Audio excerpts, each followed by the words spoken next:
In this episode, we cover the history of AI, how it works and why it is used, the challenges ahead, some ethical dilemmas surrounding it, and most importantly, which companies will benefit from it the most. I learned a ton from Cade's new book and this discussion, so I hope you enjoy it as much as I did. So without further ado, let's learn about AI with Cade Metz. You are listening to The Investors Podcast, where we study the financial markets and read the books that influence self-made billionaires the most. We keep you informed and prepared for the unexpected.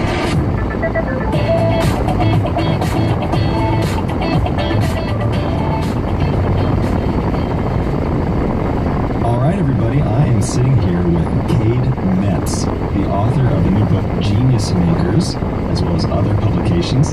Cade, I'm so happy to have you on the show because artificial intelligence is a really fascinating topic, and I think it's kind of underserved, and it is the driving force behind so many amazing companies that we talk about all the time. So I'm happy to dig in on it a little bit more with you. But my first question, I guess, for you is what drove you to write this book about artificial intelligence? It first started actually when I came back from Seoul, South Korea in 2016. I had flown to Seoul to see this event, which I ended up writing about for my employer at the time, Wired magazine. This lab in London, DeepMind, had built a system to play the ancient game of Go, which is like the Eastern version of chess, except it's exponentially more complicated. And most people in the AI field, as well as the world's top Go players, thought that a machine that could beat the top players at the game was still decades away. But at the Four Seasons Hotel in downtown Seoul, this machine built by DeepMind ended up winning this match, beating Lee Sedol, who was the best Go player of the past 10 years. And there was this incredible moment when I was watching the creators of this system, the researchers at DeepMind, watch this machine play this match, this machine that they had created. And even they were surprised by how it was performing and what it was doing. And it was playing the game at a level that they never could. And that was a fascinating phenomenon. And when I came back, I resolved to write a book about the people building this type of technology, including Demis Hassabis, who was the leader of the DeepMind lab. But as I dug into the book, I found so many other fascinating characters whose stories sort of wove in and out of Demis's. And I found there was a great narrative story to tell about the creation of what we call AI.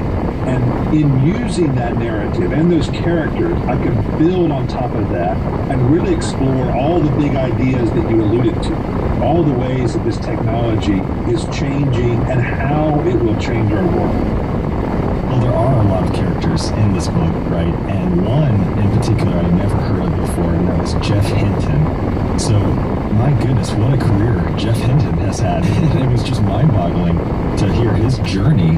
Why don't you talk to us a little bit about Jeff and his importance to this evolution? As I built the book, and this wasn't necessarily what I expected as I set out to write it, was that Jeff Hinton was the central character in this story.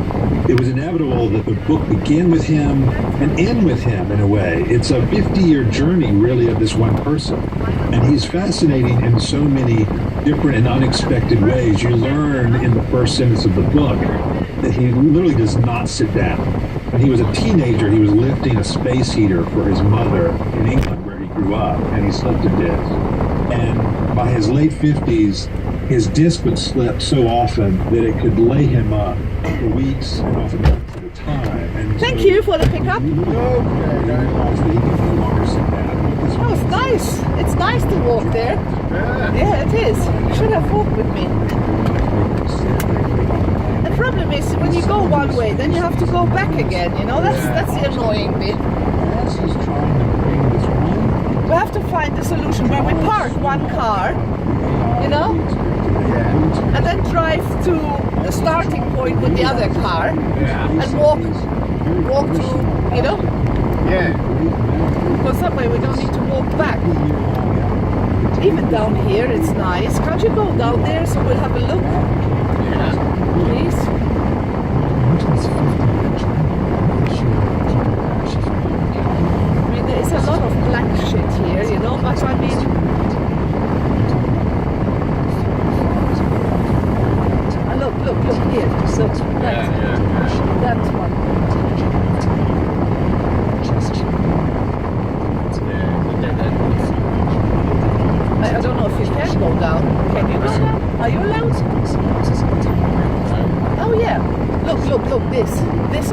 this. This. Huh?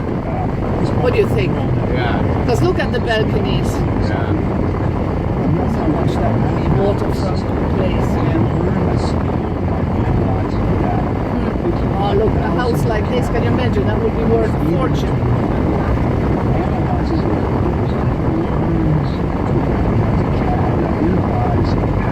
Wow. Even this, look, the old stuff. Yeah, I don't like the old stuff. Oh, this is where you picked me up, isn't it? Yeah.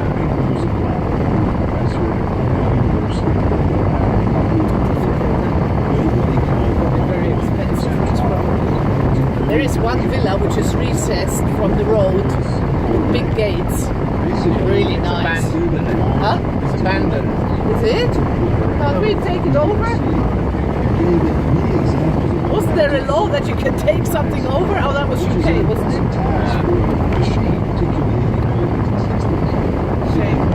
That building there isn't bad. I don't know how much. Too much. But that would be perfect, because then you can walk, you know? You have a bit of sea view. Well, a bit.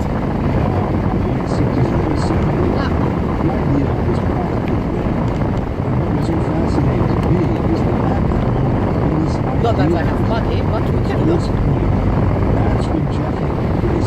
Yeah, that's what it's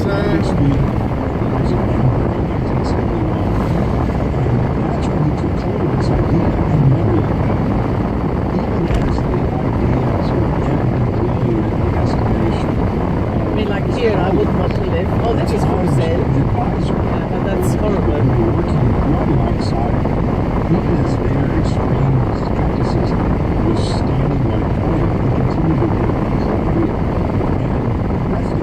Oh, look, there's a Kia. Is that a small house? I don't think it is. I think that's the smaller one, isn't it? Looks small. Just touching on documents or details of access. It's awesome.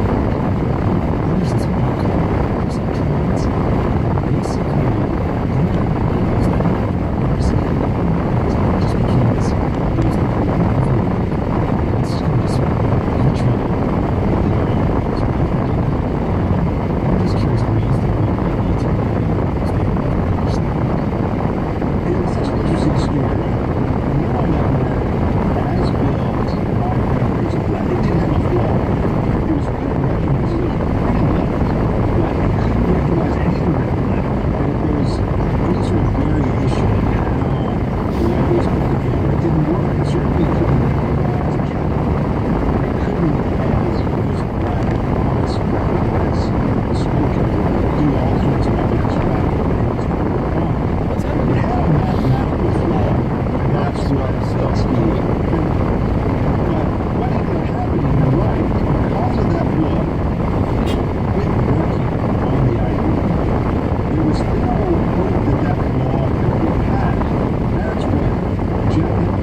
St. Paul's Bay from where we just sat. Would I be able to walk along the front? I think it's possible. I think so. Yeah, I think I would come out near what's his face? Ruby's place, wouldn't I? I think I could, yeah. So what we can do, we can park the car at Ruby's and one car at where we just been. Yeah? So we only need to walk one way, not both ways. What do you think? Yeah. You can see the scene. You just agree because we're on the way home. It's really a lesson in how long it will take to realize it's myself is working at home. It's a really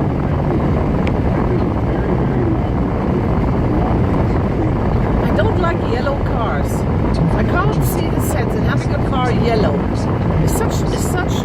It's so not a car color, is it? Green, alright, you know, British racing green, very nice.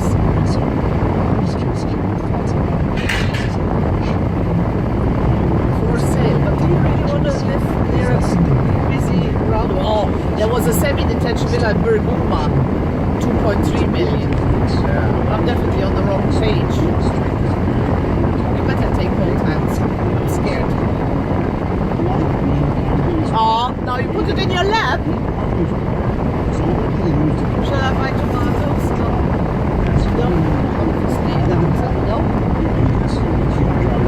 I remember you dropped me off and I walked home. I didn't realize how far it was to go home. It's quite a bit, especially if you're carrying 3 kilos of fruits. It wasn't such a smashing idea.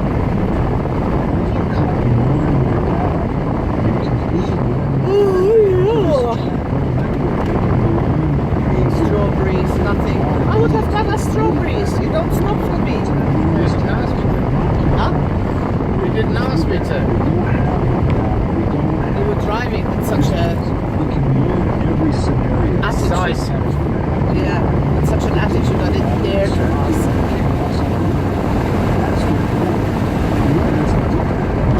You can have water now tonight. It's healthy.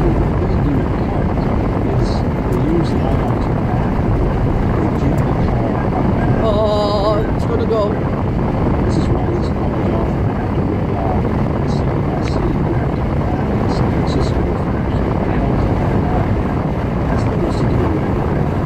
They want feeding into this giant neural network to learn everything so that you can take that learning and deploy it anywhere. That's an enormous task. That's their goal. And it really shows you that the two philosophies that work. We'll see who's able to get there. Let's take a quick break and hear from today's sponsor. Have you ever wondered why internet Don't access take my is so flower much pot. cheaper these days? Like 30 to 40 bucks a month? It's because internet service providers like Comcast or AT&T aren't just making money on subscription fees. Go on, Danny. They're also making money from spying on I your have internet my activity and handbag. selling your history and data to big tech companies. So what's the best way to make sure that 100% of your data is encrypted and that your internet provider can't get hold of it? ExpressVPN. ExpressVPN creates a secure tunnel between all your devices and the internet so that everything you do online is encrypted. It reroutes your connection through a secure server. This blocks your internet provider from seeing everything you do online. All they can see is that you're connected to an ExpressVPN server and nothing beyond that. And it's not just